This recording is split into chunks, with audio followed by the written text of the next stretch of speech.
السلام عليكم ورحمة الله وبركاته. ازيكم عاملين ايه النهارده؟ يا رب تكونوا بخير. قبل ما نبدأ الفيديو متنسوش تصلوا على النبي وتحطوا لايك للفيديو ده وتشتركوا في القناة وتفعلوا زر الجرس عشان يوصلكم كل جديد.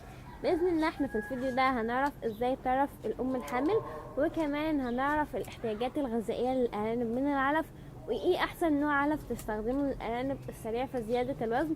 هيجيب معاك اوزان حلوة جدا مش زي الاوزان اللي بنسمعها. كان في واحدة من احد المتابعين بتقولي ان الارانب عندها 3 شهور ووزنها 600 جرام. طبعا الوزن ده خفيف جدا جدا جدا. احنا عندنا الارانب بتبقى 3 شهور بسم الله ما شاء الله، اللهم صل وسلم على سيدنا محمد صلى الله عليه النبي. يا جماعه بتبقى 3 كيلو ونص وداخله على 4 بسم الله ما شاء الله.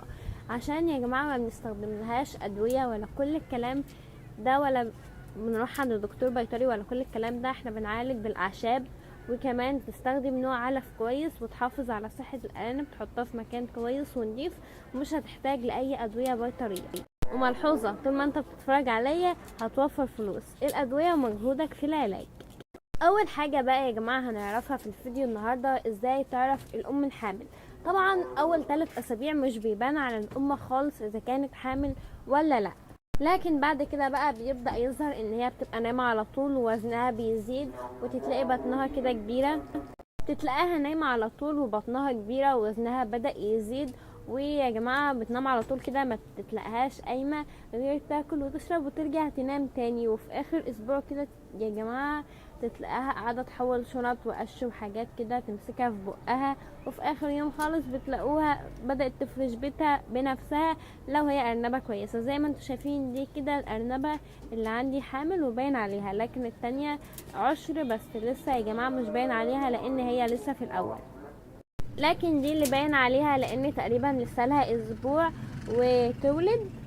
طبعا ممكن تمسك الارنبة منها كده وبصابع ايدك او بكف الايد وتحسس على بطن الارنبة بلطف خالص يا جماعة، تحسس عليها بشويش خالص وتشوف بقى اذا كانت حامل ولا لا. لو حامل بتتلاقى كده، بتحس انت بالابناء وانت بتحسس على الارنبة كده، بتحس على بطن الارنبة، بتحس اذا كانت حامل ولا لا.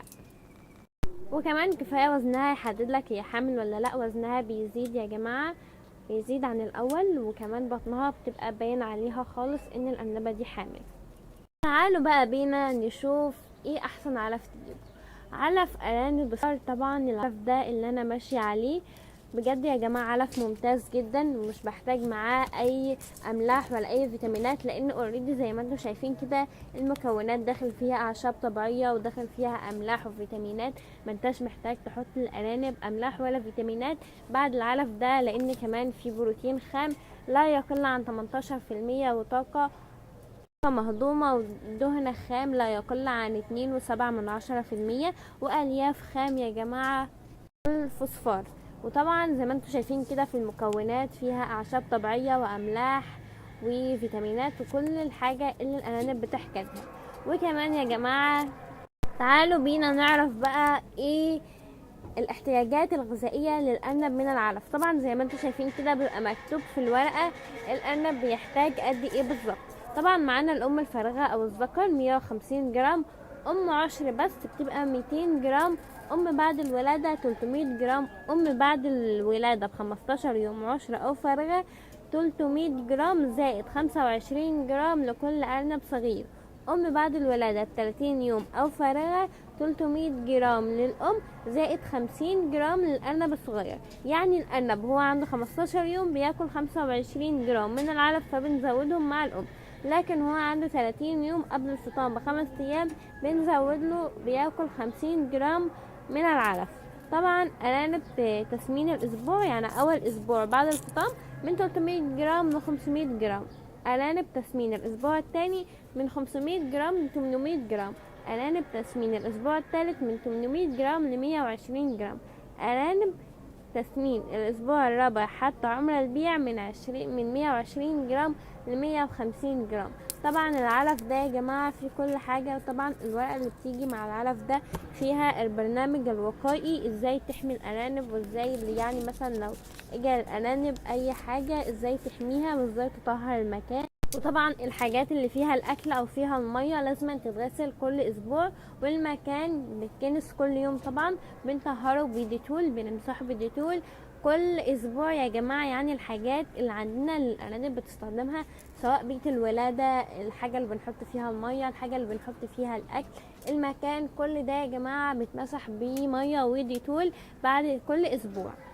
ويتم تقديم يا جماعة الوجبات الغذائية دي على وجبات لا تقل الفترة بينهم من 4 ساعات في الصيف ومرة واحدة في المساء. يعني ما بنحطش الكمية بتاعتهم كده مرة واحدة، لان لو تربية ارضية ما فيش عندك اكالة زي كده في غطا فبيكبوها. الارانب بتكب العلف دي وبتقعد تنكش فيها وبتعمل بيبي فيها. طبعا الحاجات دي مش عايزينها خالص، فبنقسمهم مثلا على، يعني شوف بقى انت بتروح لهم كم مرة في اليوم، يعني مثلا 3 مرات 4 مرات، تقسم الكمية على 4 مرات تحط لهم في اليوم.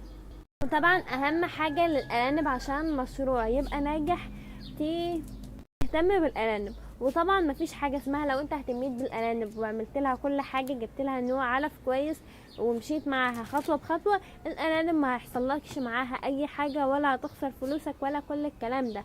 بالعكس مشروعك هيبقى ناجح جدا وهتكسب من وراه فلوس كتير. بس انت امشي مع الارانب خطوه بخطوه، لان الارانب حساسه جدا وبيجيلها المرض من اي حاجه. فانت تهتم بالارانب زي الطفل الصغير بالظبط. مش لما بتجيب كده طفل صغير لازم تهتم بيه، الارانب دي زي الاطفال بالظبط يا جماعه. لازم نهتم بالارانب علشان ما تعياش ولا يجيلها مرض ولا اي حاجه. طبعا زي ما انتم شايفين اليوم الثالث للصغار دول وهما بياكلوا العلف، خرجوا من البيت بقى يا جماعه عندهم دلوقتي 18 يوم، بيخرجوا من البيت وهما عمرهم 15 يوم. وبعد كده يا جماعه بعد هنقعدهم 20 يوم ياكلوا العلف، زائد ان هما يرضعوا من الام.